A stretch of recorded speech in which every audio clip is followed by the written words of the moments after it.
What is up, guys? Welcome back to another episode on the Fantasy Fellowship channel. My name's Kyle. Tonight, October 23rd, Monday evening, I'm going to go over the Week 8 Waiver Wire Report. There is a link in the description, and I'll probably post it in the comments below as well if you guys want to check it out and read through it. I will be doing a live stream tomorrow evening, 7:30 p.m. or 7 o'clock Central Time tomorrow evening, Tuesday. We will do our waiver wire live, and you guys can get all your questions and your claims answered for you guys there. But we're going to hop right into it here. I usually cover the injuries. That's the first thing we'll go over here. We have quarterback at the top here. Justin Fields, thumb injury, doubtful. Looks like we're going to see Tyson Bagent again on Sunday Night Football against the Chargers. Hold on to Fields if you can. Leave him in your IR spot if he does remain out. The Deshaun Watson shoulder/concussion thing was weird. We got excited that he was going to finally play, but he didn't play very well. Then he gets out with a concussion, doesn't come back. It sounded like he got cleared from the concussion protocols, but they kept him out still. So not sure what that is about. I have him listed as questionable for Week 8. Daniel Jones with a neck injury remains questionable. Kyler Murray, I do not expect him to play Week 8. It sounds like Week 9 is the target game for him. They have a tough game against the Ravens this weekend, so they're probably going to let Josh Dobbs take those lumps here. Jimmy Garoppolo, they're saying that he does have a chance to play this week, so he's questionable for Week 8. Ryan Tannehill suffered the high ankle sprain in London in Week 6. They had the bye week, Week 7. We'll see about it this week. I don't feel great about him playing this weekend. It might be Malik Willis.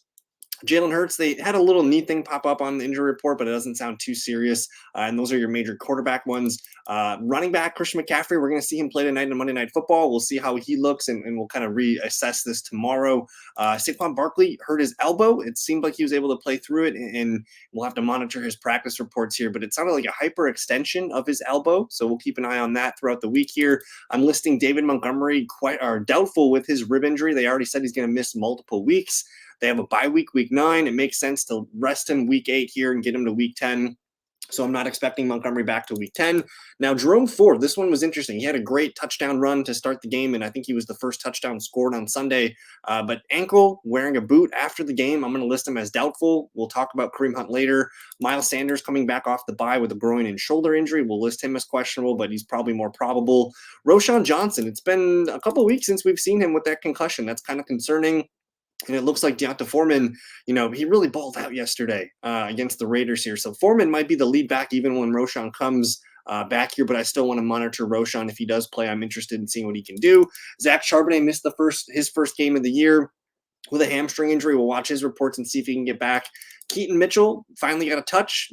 Got hurt with the hamstring. I think that was the hamstring that put him on IR to start the year. So we'll monitor his reports as well. Wide receivers here, you have Deebo Samuel, they've already ruled out with the shoulder injury. We're not going to see him until after the bye week. DK Metcalf, he did not play yesterday. Kind of precautionary, I think, here. Hip and knee, they didn't really need him against the Cardinals, so I think it was a smart move. Hopefully he can suit up Week 8. Again, the Seahawks don't have another bye week. Or they've already used their bye week, so they're going to be more cautious, I think, than most teams would be. Christian Watson, he looked okay yesterday. He hurt his knee in the final drive of the game. We'll watch for his reports throughout the week here. I have him as questionable. I'm expecting Tank Dell to come back after his concussion. And Treylon Burks, we haven't seen him much. Maybe we get to see him play after the bye. And then Zay Jones, we're expecting Zay Jones back at some point, maybe this week. He's worth a deep stash. Tight ends, Pat Freiermuth was placed on IR, so that's going to open things up for the receivers there. Gerald Everett left. He had a nice touchdown. Hurt his quadriceps, though, and he left the game, didn't come back. Questionable for week number 8. Luke Musgrave, it looked like he took a huge hit. I was actually worried about concussion symptoms. That would have been his second in maybe 3 weeks, but it's an ankle injury for Luke Musgrave. We'll monitor his reports. Juwan Johnson still questionable with a calf injury, and then Kylan Granson questionable with a concussion. I expect him back to this week. So those are all your major injuries that I'm watching. I might even add some more as I'm looking through here, but let's look into my favorite ads. And again, this is Monday night as I record this. These might change over the night of information and into Tuesday. So favorite ads at QB, I'm sure Jared Goff is owned, but he needs to be owned and played this weekend. It's a home game against the Raiders. We love that. Also in primetime here, CJ Stroud, Dak Prescott, and Sam Howell. I know Sam Howell and the Commanders didn't play great yesterday, but they're traveling to Philadelphia at home. I expect Sam Howell, who had a really nice game against them a few weeks back, I expect him to bounce back as well as the Commanders' offense. At running back, I think Kareem Hunt should be the priority pickup of the week. Darrell Henderson, again, he was the lead back in this one over Royce Freeman. They really only used a couple backs here, and I don't know if I'm allowed to share these charts, but let's pull these open here. So you have Darrell Henderson and Royce Freeman, basically a 50-50 split. It was in favor of Henderson, 39-29 total plays. Early downs were Henderson's. Goal line were split 50-50. Short yardage, they actually gave Royce Freeman 2 carries to 1 carry. Third down work was pretty much 50-50, and 2-minute drill was Darrell Henderson's. But Henderson is the starter here. I think he can be a starter for you the next 3 games while Kieran Williams is out. I have Deonta Foreman here, who, again, I expect him to be the lead back, even if Roschon returns. He looks pretty good doing so. It's a good matchup against the Chargers. And then Imari DiMercado. It was kind of a fake out the week before, but this week they gave him everything. This is the James Conner usage that we were seeing before here. So he got nearly every situation in his favor. He's a startable running back this week, even though it's a tough matchup against the Ravens. So I like those running backs. Josh Palmer, Rashee Rice, Josh Downs, Tank Dell, Jackson Smith, and Jigba are my receivers. And then you got tight end Kincaid, Njoku, Schultz, and Ferguson.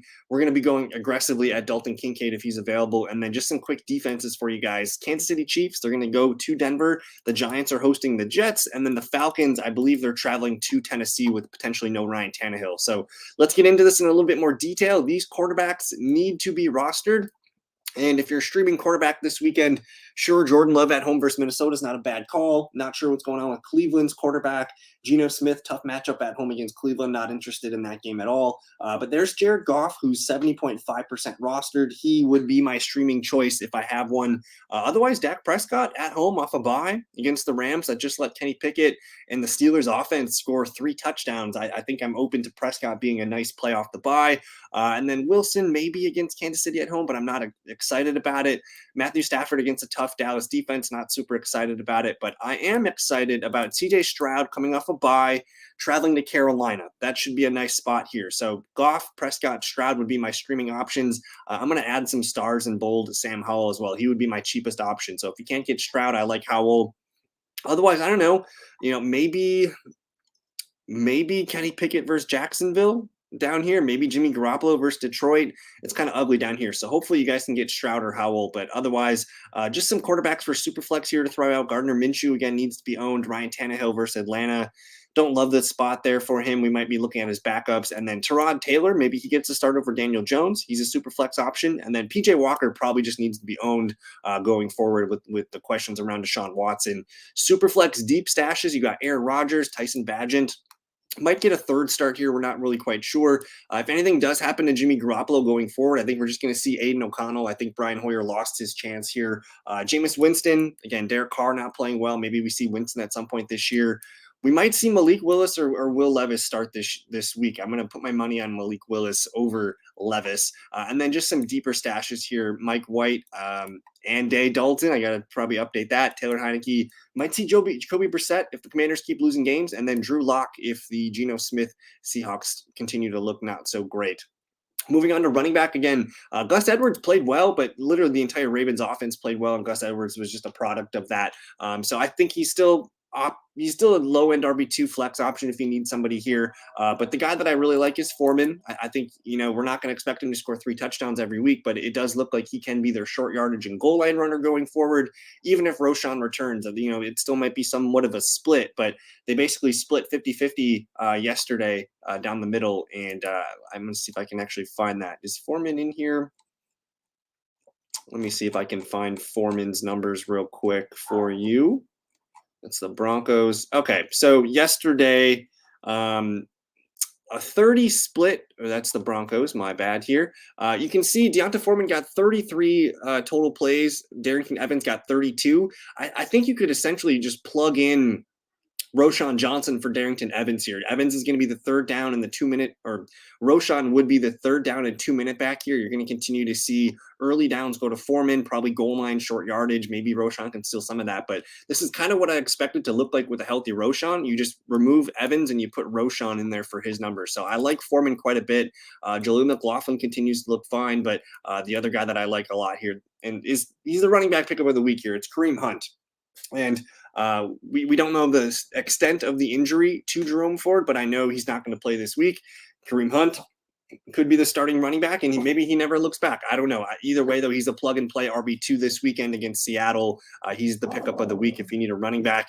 And then Chuba Hubbard, I still think he's better than Miles Sanders. He needs to be rostered. Roshan continues to play, continues to miss games, and he needs to be rostered as well. Gibson, Zeke, Tyreek, or Jerick McKinnon, whatever. I do want to stash Tajay Spears still.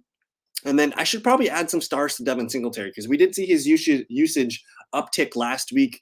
Before the bye week, he actually played more than Dameon Pierce. Something to monitor there. If you are a Dameon Pierce owner, I would recommend stashing Singletary and seeing what week 8 looks like. The good news is it's a great matchup for Houston going to Carolina. They're going to run the ball well with Pierce or Singletary, doesn't matter. And then Royce Freeman, again, he's the 1B for the Rams here. And then Emari Demercado, he's going to continue to get some starts here. There's at least 2 more games that we're going to get from the Cardinals backs before James Conner potentially returns. I do like Demercado on my bench. And then Darrell Henderson. If you can't get Hunt or Foreman, I want Darrell Henderson. You got 3 more games with no Kieran Williams, and it does look like it's his first game with the Demon. They gave him 18 carries and a catch. And the goal line touchdown. So it looks really good for Henderson. To recap here, you want Hunt, Henderson, or Foreman. If you can't get these guys, I still like Chuba, Roshan, Tajay, Freeman, and Demercado. Some deep stash handcuffs for you guys. I mean, Algier had the game to himself yesterday, which was nice, but we're not going to see that very much going forward, I think. So just some deep stash handcuffs on this list for you guys. I do prefer Elijah Mitchell, Charbonnet, maybe Josh Kelly with the injury to Austin Eckler yesterday. But you guys can check out that list for yourself and see what makes sense for you. I did add some stars and some bolds. But wide receivers, a good list here for you guys. I'll just go with the quick hitters here. Josh Palmer looks really good. He is the clear number 2 receiver. He looks like a must-start wide receiver 3 flex going forward. He's got the deep ball connection with Justin Herbert. Touchdowns will come. He looks pretty good to me. JSN stepped up with no DK Metcalf. Even now that DK Metcalf is dinged up a little bit, we're going to still continue to see JSN play well. So those would be the top 2 guys. Actually, Rashee Rice would be over JSN for me. If you can't get Palmer, Rashee Rice needs to be picked up. But Tank Dell, the other guy coming back from injury, I think Palmer, JSN, Rice, and Tank Dell would be your top performers. And then Josh Downs, man, like he is the next best guy. I would probably, again, rank them as Palmer, Rice, Downs as my top 3. And then Dell over JSN just because I know he has a base role as a number 2 wide receiver. So try and get these guys. These guys are probably plug and play wide receiver 3s right now. Maybe not so much JSN if DK returns, but we do want JSN on our bench as it gets closer to fantasy playoff season. Some deep stashes for you guys. I'm just going to read my bolds here. Josh Reynolds, Kendrick Bourne, Wan'Dale Robinson, Jonathan Mingo, Jalen Hyatt, and Demario Douglas. The tight ends. If you guys don't have one of these guys, or if one of these guys are available, please pick them up. Otherwise, the pickup of the week is Dalton Kincaid. It looks like Dawson Knox is having wrist surgery. Not sure when it's going to happen, but it's going to put him out for a little bit. Kincaid had a great game yesterday, and he might be on to something here and have some momentum rolling into the next coming game. So I like Kincaid a lot. He could be a fringe tight end 1 the rest of the season now that this injury has happened to Knox. Otherwise, I like David Njoku. If you can't get Kincaid or Njoku, you're looking at Ferguson, Schultz, Logan Thomas, and that's kind of it. Maybe Taysom Hill down here, but with Taysom Hill, he's kind of benefiting from no Juwan Johnson. As soon as Juwan Johnson returns, I don't think Taysom Hill has the role that he has. So we'll monitor that one. You can still keep an eye on Michael Mayer, but he didn't really have a great game yesterday. So it's Kincaid, Njoku, and the guys that I mentioned before. Moving on to defenses, assuming these guys here that I have highlighted are owned, you're looking at, again, that's kind of this group here, this top tier. You're probably not being able to pick these guys up here, but the guys that you might be able to pick up, Philadelphia at Washington. Washington has allowed the most sacks in the league this year, and they're on pace to set up a record for the most sacks allowed.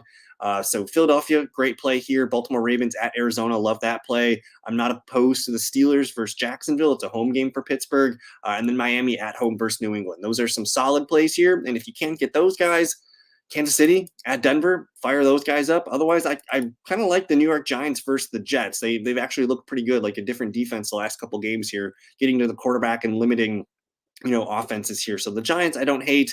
I don't hate the Falcons at Tennessee. If no Tannehill, the Seahawks versus the Cleveland Browns with PJ Walker sounds okay to me. And then probably the Detroit Lions in a return game here off a nasty loss here at home against the Raiders. That seems like a solid spot. And then maybe even the Jets at New York Giants here. There's some decent ones here for you guys. But again, that's going to do it for me. We're going to go live tomorrow evening, 7 o'clock Central Time. If you guys want to hang out and get your waiver wire questions in, I will answer whatever comes my way. But that's it. Enjoy the game tonight. Let me know if you guys have questions. Comment the video, like, subscribe, all that good stuff. We'll see you guys tomorrow evening. Peace.